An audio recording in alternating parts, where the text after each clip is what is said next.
Hello friends, എല്ലാവർക്കും ഹാപ്പീസ് cook ബുക്കിൻ്റെ പുതിയൊരു എപ്പിസോഡിലേക്ക് സ്വാഗതം. ഓണസദ്യയിലെ ഒഴിച്ചുകൂടാനാവാത്ത ഒരു വിഭവമാണ് കുറുക്ക് കാളൻ. എങ്ങനെയാണ് ഈ കുറുക്ക് കാളൻ തയ്യാറാക്കിയെടുക്കുന്നതെന്നാണ് ഇന്ന് ഞാൻ നിങ്ങളായിട്ട് ഷെയർ ചെയ്യാൻ പോകുന്നത്. അപ്പോൾ നമുക്ക് വീഡിയോയിലേക്ക് പോവാം. ആദ്യമായിട്ട് ഞാനിവിടെ 2 നേന്ത്രക്കായ തൊലിയൊക്കെ കളഞ്ഞ് ഇതുപോലെ ചെരിച്ച് കട്ട് ചെയ്തെടുത്തിട്ടുണ്ട്. ഞാനിത് അരിഞ്ഞു കഴിഞ്ഞതിന് ശേഷം കുറച്ച് മഞ്ഞൾ വെള്ളത്തിലാണ് ഇതിട്ട് വെച്ചിട്ടുള്ളത്. കായയിലുള്ള കറ പോകാൻ വേണ്ടിയിട്ടാണ് നമ്മൾ അങ്ങനെ ചെയ്യുന്നത്. കുറച്ച് സമയത്തിന് ശേഷം നമുക്കിത് കഴുകി മാറ്റി വയ്ക്കാം. അപ്പോഴേക്കും നമുക്ക് കാളനിലേക്കുള്ള അരപ്പ് തയ്യാറാക്കാം. അതിനായിട്ട് ആദ്യമായിട്ട് ഈ ഒരു വലിയ ഗ്ലാസ്സിൽ നിറയെ തേങ്ങ ചിരകിയത് എടുത്തിട്ടുണ്ട്. അത് നമുക്ക് മിക്സിയുടെ ജാറിലേക്ക് ഇട്ട് കൊടുക്കാം. അടുത്തതായിട്ട് 3/4 ടീസ്പൂൺ നല്ല ജീരകമാണ് എടുത്തിട്ടുള്ളത്. അത് നമുക്കിതിലേക്ക് ഇട്ട് കൊടുക്കാം. അതോടൊപ്പം 3/4 ടീസ്പൂൺ കുരുമുളക് കൂടെ നമുക്ക് ചേർത്ത് കൊടുക്കാം. അതിനുശേഷം എരിവിന് ഞാനിവിടെ 2 പച്ചമുളക് നടുപൊട്ടിച്ചിട്ട് കൊടുക്കുന്നുണ്ട്. എരിവിനനുസരിച്ച് നിങ്ങൾക്ക് പച്ചമുളകിൻ്റെ എമൗണ്ട് കൂട്ടാവുന്നതാണ്.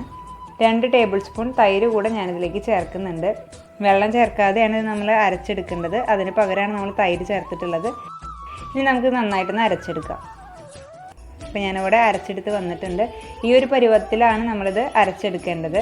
ഇനി നമുക്കിത് മാറ്റി വയ്ക്കാം. അടുത്തതായിട്ട് നമ്മൾ മഞ്ഞൾ വെള്ളത്തിൽ നിന്ന് കഴുകി എടുത്തിട്ടുള്ള നേന്ത്രക്കായയാണ്. അത് നമുക്ക് ഒരു നോൺ സ്റ്റിക്ക് പാത്രത്തിലേക്ക് ഇട്ട് കൊടുക്കാം. 1 ഗ്ലാസ് വെള്ളം കൂടെ നമ്മളിതിലേക്ക് ചേർക്കുന്നുണ്ട്.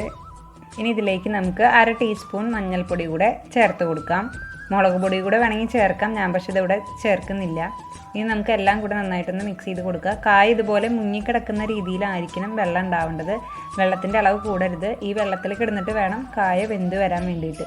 ഇപ്പോൾ വെള്ളമൊക്കെ നന്നായിട്ട് തിളച്ച് വന്ന് തുടങ്ങിയിട്ടുണ്ട്. പക്ഷേ കുറച്ചുകൂടെ വെള്ളമൊക്കെ ഒന്ന് വറ്റുന്നത് വരെ നമുക്ക് ഇതുപോലെ ഇളക്കി കൊടുത്തുകൊണ്ടിരിക്കാം.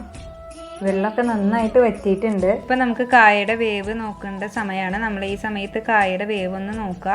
വെന്തിട്ടില്ല എന്നുണ്ടെങ്കിൽ നിങ്ങൾ കുറച്ചുകൂടെ വെള്ളം ചേർത്ത് കൊടുക്കുക. എന്നിട്ട് കായ ഒന്നുകൂടെ ഇതുപോലെ വേവിച്ചെടുക്കുക. അടുത്തതായിട്ട് ഞാനിതിലേക്ക് 1 കപ്പ് കട്ട തൈരാണ് മിക്സിയിലൊന്ന് ജസ്റ്റ് അടിച്ചെടുത്തത്. ആ തൈര് നമുക്കിതിലേക്ക് ചേർത്ത് കൊടുക്കുക. നല്ല പുളിയുള്ള തൈര് എടുക്കാനായിട്ട് ശ്രദ്ധിക്കുക. തൈര് ചേർത്തതിന് ശേഷം അപ്പോൾ തന്നെ വേഗം ഇളക്കി കൊടുക്കുക. അതുപോലെ തന്നെ ഫ്ലെയിം ലോ ഫ്ലെയിമിലേക്ക് ചേഞ്ച് ആക്കി ഇടുക.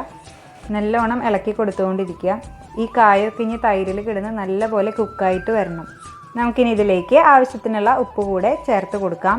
കൈവിടാതെ നന്നായിട്ട് ഇളക്കി കൊടുത്തുകൊണ്ടിരിക്കുക. ഇത് നന്നായിട്ട് കുറുകി വന്നതിന് ശേഷമാണ് നമ്മളിതിലേക്ക് അരപ്പ് ചേർത്ത് കൊടുക്കുന്നത്. ഇപ്പം നന്നായിട്ട് തിളച്ച് വരുന്നുണ്ട്. ഇതിലുള്ള വെള്ളം മുഴുവനായിട്ട് വറ്റിപ്പോണം. എന്നാലൊരു കുറുക്ക് ഫോമിലേക്ക് ഇത് നമുക്ക് കിട്ടുള്ളൂ. ഇപ്പം നന്നായിട്ട് വെള്ളമൊക്കെ വറ്റി കുറുക്ക് പോലെ ആയിട്ടുണ്ട്. ഈ ഒരു സമയത്ത് നമുക്ക് മാറ്റി വെച്ചിട്ടുള്ള അരപ്പ് ഇതിലേക്ക് ചേർത്ത് കൊടുക്കാം. എന്നിട്ട് നന്നായിട്ടൊന്ന് ഇളക്കി യോജിപ്പിച്ചെടുക്കാം. നമ്മൾ പുളിശ്ശേരി അതുപോലെ തന്നെ പച്ചടിയൊക്കെ തയ്യാറാക്കുന്ന സമയത്ത് ആദ്യം നമ്മൾ അരപ്പാണ് ചേർത്ത് കൊടുക്കാറ്. അരപ്പ് ചേർത്തതിന് ശേഷമാണ് നമ്മൾ തൈര് ചേർത്ത് കൊടുക്കുന്നത്. പക്ഷേ ഇവിടെ നേരെ ഓപ്പോസിറ്റാണ് നമ്മൾ ചെയ്യുന്നത്. ആദ്യം നമ്മൾ തൈര് ചേർത്ത് കൊടുത്ത് തൈരിൽ കിടന്ന് നല്ല പോലെ കായൊക്കെ കുക്കായതിന് ശേഷമാണ് നമ്മൾ അരപ്പ് ചേർക്കുന്നത്.